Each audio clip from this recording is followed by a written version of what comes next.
Good morning.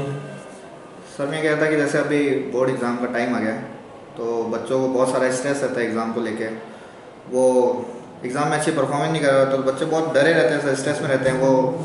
Exam होने के बाद मैंने अक्सर बच्चों से पूछा, तो कहते हैं कि मैं ऐसी कैसी पढ़ाई करूँ कि पास हो जाऊँ। मैं सर बहुत पढ़ता हूँ, बहुत मेहनत करता हूँ, पर एग्ज़ाम में मेरे नंबर कम आते हैं। मैं लिखता भी हूँ, मैं पूरा लिखता हूँ, सारे क्वेश्चन अटेम्प्ट करता हूँ, तो भी नंबर नहीं आते। और ऐसा क्या लिखूँ कि मैं सिर्फ पास हो जाऊँ, या अगले ने ऐसा क्या आंसर लिखा है जो मुझे नंबर नहीं मिल रहे, उसको नंबर मिल रहे हैं। टीचर का पढ़ाता हूँ तो मेरे को बहुत कुछ समझ में आता है, कुछ टीचर का कुछ कम समझ में आता है। तो ऐसा तो बहुत सारे सवाल हैं उनके मन में, जो उनको लगता है कि शायद उनकी वजह से उनके नंबर कम आ रहे हैं। तो आप सर अगर उनको कुछ मोटिवेट करने के लिए टिप्स देना चाहें तो सर, बच्चों का एग्ज़ाम है थोड़ा। बिल्कुल भाई लोग, अभी आपने सही समय पर ये प्रश्न किए हैं कि अभी इन दिनों बच्चों के मन में ये विषय आने लगे हैं, और बोर्ड के नाम से, बोर्ड एग्ज़ाम देना है उस नाम से कई बार बच्चे स्ट्रेस में होते हैं। और स्ट्रेस से कुछ नहीं हो सकता। अगर हम बहुत ज़्यादा स्ट्रेस में रहते हैं तो स्ट्रेस में रहने से कोई सोल्यूशन नहीं होता। चिंता में रहने से आपका सोल्यूशन नहीं होगा। उसके लिए तो आपको मेहनत करनी पड़ेगी। ये कहते हैं smart work and hard work always pays. तो पहले तो प्लानिंग करनी पड़ेगी कि जो आपका टाइम टेबल है उसको एक फिक्स टाइम टेबल में उसको कन्वर्ट करना पड़ेगा। और जितने सब्जेक्ट हैं आपके, जैसे 5 सब्जेक्ट हैं, तो 5 सब्जेक्ट को आप इक्वल टाइम, उसका टाइम लेकर उसको डिस्ट्रीब्यूट कर दीजिए। और कौन से सब्जेक्ट सुबह पढ़े जाने हैं, जैसे आपका बायो सब्जेक्ट है, आपके पास इकोनॉमिक्स है, आपके पास इंग्लिश है, तो इन सब्जेक्ट को आप सुबह उठकर पढ़ सकते हैं, ताकि ये थ्योरेटिकल सब्जेक्ट है, इनको पढ़ने में सुबह आसानी रहेगी और याद करने में भी सुविधा रहेगी। फिर आप ये करिए कि आपको कौन से सब्जेक्ट में बहुत ज़्यादा इंटरेस्ट है। जैसे किसी स्टूडेंट का इंटरेस्ट मैथ्स में हो सकता है, किसी का फिजिक्स में हो सकता है, और किसी पर्टिकुलर सब्जेक्ट में उसका ध्यान कम हो सकता है। तो सबसे पहले जब भी आप पढ़ने बैठें तो आप एक ध्यान रखें कि जिस सब्जेक्ट में आपका इंटरेस्ट है उस सब्जेक्ट को सबसे पहले लें और पहले उसको पढ़ना शुरू करें, और उसके बाद जिस सब्जेक्ट में थोड़ा कम इंटरेस्ट आपका आता है उस सब्जेक्ट को लें। लेकिन equal distribution should be there. जैसे कई बार ऐसा होता है कि हम फिजिक्स को पढ़ लिया, हमने केमिस्ट्री देख ली, हमने मैथ्स देख ली, हमने सारे सब्जेक्ट को देख लिया और हमने इंग्लिश को ध्यान नहीं दिया। अगर आपने इंग्लिश को पीछे रखा तो इंग्लिश में आप पिछड़ जाएंगे, और जो आपका परसेंटेज जो पूरा बनना था वो परसेंटेज में आप पीछे रह जाएंगे। तो उसमें आपको प्रैक्टिस भी करनी पड़ेगी। इस तरह से अपने टाइम टेबल को सेट करिए। और एग्जाम की प्रिपरेशन करते समय एक बात ध्यान रखिए कि एग्जाम में आपको ओरली तो बोलना नहीं, आपको राइटिंग प्रैक्टिस होनी चाहिए। 3 आवर का एग्जाम होगा, 3 घंटे के एग्जाम में 3 घंटे में आप उस पेपर को ठीक आराम से पूरा कर सके, इस बात की आपको घर पर प्रैक्टिस करनी पड़ेगी। स्कूल में भी प्री बोर्ड एग्जाम होते हैं आजकल, तो स्कूल में भी 2 या 3 बार प्री बोर्ड करा दिए जाते हैं ताकि प्रैक्टिस हो जाती है। फिर भी आपको लगता है कि कोई प्री बोर्ड देने के बाद भी कोई कमी रह गई है, तो जो हॉलीडेज आते हैं आपके, उस दिन आप पूरा एक टाइम टेबल बनाकर, वॉच लेकर, परिवार में किसी को कहकर कि 3 आवर्स तक मैं इस रूम में बैठा हूं और 3 घंटे तक लगातार मैं इस क्वेश्चन का, इस पेपर को सोल्व करूंगा। तो घर पर प्रैक्टिस करिए। अगर आपने प्रैक्टिस कर ली है ठीक से पेपर की, तो पेपर पूरा होने के बाद उसको आप अपने ट्यूटर से, अपने टीचर से उसको चेक करवा लीजिए, और उसमें क्या क्या कमियां रही है वो आपको पता लग जाएगी, और कितने टाइम में आप पेपर पूरा कर पा रहे हैं ये भी आपको पता लग जाएगा। तो सबसे अच्छा जो तरीका मैं मानता हूं कि जो प्रीवियस 5 ईयर्स के पेपर हैं, अगर आप उनको सॉल्व कर लेते हैं तो मुझे लगता है कि आपकी सक्सेस में कोई कमी रहने वाली नहीं है। जो प्लानिंग आप कर रहे हैं 100% आपकी वो प्लानिंग सक्सेस जाएगी। कुछ बातों का जरूर ध्यान रखना चाहिए। अभी जैसा विंटर आ गया है, अब आप टीवी के सामने बैठकर पढ़ रहे हैं, आप बेड पर बैठकर पढ़ रहे हैं, तो पहले तो आप अपनी एक निश्चित जगह बनाइए, टेबल और चेयर लेकर, उस पर आपको पढ़ना चाहिए और अन्य कई जगह जाकर नहीं पढ़ना चाहिए।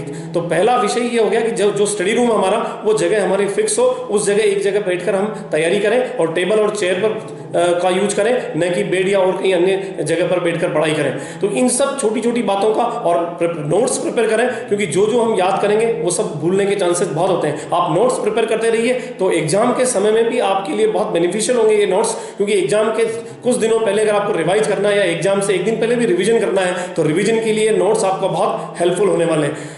और अगली बात, शाम को जब आप पढ़ाई करते हैं तो खाने में जरूर आपको खाने का भी ध्यान रखना होगा कि आप लाइट खाना ही खाएं, ऐसा कोई भारी खाना नहीं खा लें जिससे बहुत ज़्यादा गहरी नींद आए। और दिन भर खाने का रूटीन भी इस तरह का रखिए कि टुकड़ों में खाना खाना चाहिए, एक साथ बैठकर खाना नहीं खा लें। जब भी भूख लगे तो आपको खाना खा लेना चाहिए। एक और मेरा आपसे सजेशन है कि एक साथ बैठकर पढ़ने के बजाय लगातार, जैसे आप सुबह पढ़ने बैठे, चाहे हॉलीडे है, आप सुबह 8 बजे पढ़ने बैठे और आप चाहते हैं कि मैं तो 2 बजे तक लगातार पढ़ूं, ऐसा संभव नहीं है। क्योंकि हम एक जगह पर 1 घंटे या 1 आवर 30 मिनट इनसे ज़्यादा कंसंट्रेट नहीं कर पाते, तो बीच बीच में चेंज कर लेना चाहिए। जैसे 1 आवर आपने स्टडी कर ली, 2 मिनट के लिए आपको थोड़ा सा चेंज कर लेना चाहिए, आपने फिर पढ़ाई कर ली, फिर थोड़ा सा चेंज कर लेना चाहिए। तो ये चेंज करने से आपका कंसंट्रेशन भी बना रहेगा और आप जो चाहते हैं उस सब्जेक्ट के बारे में आपका जो परफेक्शन है वो भी हो जाएगा। तो ये जो बातें हैं मैं आपसे कहना चाहता था, उन सब बातों को अगर आप ध्यान में रखते हैं तो मुझे लगता है कि बोर्ड एग्जाम के प्रिपरेशन में आपको कोई समस्या नहीं आने वाली।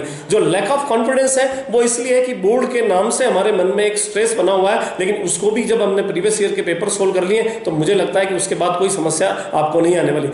एक पॉइंट और जो मैं आपसे कहना चाहता हूं कि कोई सब्जेक्ट आपका बहुत अच्छा है, किसी सब्जेक्ट में आपको लगता है इंटरेस्ट कम है, लेकिन सारे सब्जेक्ट को आपको परसेंटेज बनाने के लिए इक्वल वेटेज देना पड़ेगा। जैसे हम लोग कई सारे स्टूडेंट करते हैं, फिजिक्स को पढ़ लिया, केमिस्ट्री पढ़ लिया, मैथ्स को देख लिया, लेकिन उन्होंने इंग्लिश पर ध्यान नहीं दिया। अगर आप इंग्लिश को पीछे रख देते हैं तो जो ओवरऑल आपके परसेंटेज बनने वाले थे उसमें इंग्लिश आपके परसेंटेज को पीछे कर देगी। इसलिए हमें वेटेज तो देना पड़ेगा। हो सकता है आपने मैथ्स में ज़्यादा समय दिया, फिजिक्स को ज़्यादा समय दिया, केमिस्ट्री को ज़्यादा समय दिया, इकोनॉमिक्स को, अकाउंट्स को, बिजनेस स्टडीज को, लेकिन इंग्लिश को और हिंदी जो सब्जेक्ट आपके उनके लिए भी आपको समय रखना चाहिए। और सबसे अच्छा तरीका यही है आप पढ़ने का कि आप इसको अलग अलग समय में बना लीजिए और इसका टाइम टेबल बनाकर निश्चिंत हो जाइए और उसके अनुसार आप पढ़ाई करिए। अभी भी आपके पास पर्याप्त समय बचा हुआ है। अगर इन सब बातों को जो मैंने आपसे कही है उस बात को अगर हम ध्यान में रखेंगे तो मुझे नहीं लगता कोई प्रॉब्लम आने वाली है। और हम अगर ये करेंगे explain your answers to others, अगर आपने जो लर्न किया है अगर आप दूसरों को समझा देते हैं तो मुझे लगता है कि इस दूसरों को समझाने से वो आपका परफेक्ट हो जाएगा और वो आप कर पाएंगे। और organise study groups with friends, आपके जो ग्रुप डिस्कशन आपके साथ जो आपके जो फ्रेंड्स हैं जो आपको लगता है कि ये अच्छे इंटेलिजेंट स्टूडेंट्स हैं, इनके साथ अगर आप ग्रुप डिस्कशन भी करते हैं तो वो भी आपके लिए बहुत बेनिफिशियल होने वाला है। जैसे यूज और लिखते समय आप राइटिंग में ये ध्यान रखें, use flow charts and diagrams, उनका भी हम लगातार उपयोग करते रहें, तब भी मुझे लगता है कि हम इन सब बातों से राइटिंग का आपकी जो पेपर के समय जब आप दे रहे हैं तो आपकी जो आंसर शीट है it should be neat and clean. जो छोटी छोटी बातें हैं अगर हम इन सब बातों को ध्यान में रखते हैं तो मुझे लगता है कि हमें इस प्रिपरेशन में कोई बहुत बड़ी दिक्कत नहीं आने वाली है। और हम जो चाहते हैं अच्छे मार्क्स स्कोर करना, उस मार्क्स को स्कोर करने में बहुत बड़ी आपको सुविधा रहेगी कि आप बोर्ड एग्जाम में अच्छे मार्क्स स्कोर कर पाएंगे। और मैं आपसे ये कहना चाहता हूँ कि आपने पेपर की प्रैक्टिस अच्छी तरह से कर ली है। सबसे इंपॉर्टेंट विषय ये है नोट्स आपने प्रिपेयर किए हैं ताकि एग्जाम से पहले एक बार आप उसका रिवीजन कर सकें। और एग्जाम में जाने से पहले एक बात जरूर ध्यान रखिए कि आप एग्जाम में एग्जैक्ट समय पर मत पहुंचिए। एग्जाम में आपको जाना है, जो एग्जामिनेशन सेंटर है उस पर आप 30 मिनट पहले ही पहुंच जाएं, लेकिन अगर आप लेट पहुंचते हैं तो फिर आपको बहुत हड़बड़ाहट में आपके लिए पेपर में नुकसान हो सकता है। फिर एक और जो इंपॉर्टेंट बात मेरे को आपसे कहनी है कि जैसे आपके हाथ में पेपर आ जाता है तो पहले बहुत शांतिपूर्वक ध्यानपूर्वक उस पूरे पेपर को आप ध्यान से पढ़िए। 15 मिनट आपको इसके लिए मिलेंगे। ध्यान से पढ़ने के बाद अब आप देख लीजिए कि इसमें से कौन से क्वेश्चन है जो आपको बहुत अच्छी तरीके से आ रहे हैं, उन क्वेश्चन को पहले सोल्व करने की कोशिश करिए। कई बार ऐसा होता है कि हम कम मार्क्स के क्वेश्चन तो पहले कर लेते हैं और फिर जब लास्ट में ऐसा लगता है कि समय कम रहा है और ज्यादा मैक्सिमम मार्क्स के क्वेश्चन पीछे रह जाते हैं। जो मार्क्स ज्यादा कैरी करने वाले क्वेश्चन है, जो 5 मार्क्स के क्वेश्चन है, इन जो ज्यादा वेटेज वाले जो क्वेश्चंस हैं उनको आप पहले सोल्व करेंगे तो कई बार ऐसा होता है कि लास्ट में अगर समय कम भी रहा है तो कम जो मार्क्स वाले क्वेश्चन है उनको आप बाद में भी कर पाएंगे। तो इस तरह प्लान वे में अगर हमने तैयारी की है, प्लान वे में हमने सारी चीज़ों को ठीक से किया है तो मुझे लगता है कि इसमें कोई आपको दिक्कत नहीं आने वाली है। और बोर्ड एग्जाम के नाम से कभी नहीं घबराना चाहिए मित्रों। एग्जाम के नाम से कई बार बच्चों के मन में एक फोबिया होता है कि मैं एग्जाम दूंगा और एग्जाम में ऐसा हो जाएगा। अगर आपकी प्रैक्टिस पूरी है तो फिर आपको किसी भी बात से परेशान होने की आवश्यकता नहीं है। और सबसे जो मूल मंत्र है, जो पिछले 5 इयर्स के पेपर अगर आपने बहुत ईमानदारी से कर लिए हैं, पूरे कर लिए हैं, टाइम आपने नोट कर लिया है और उन सब बातों को ध्यान में रखकर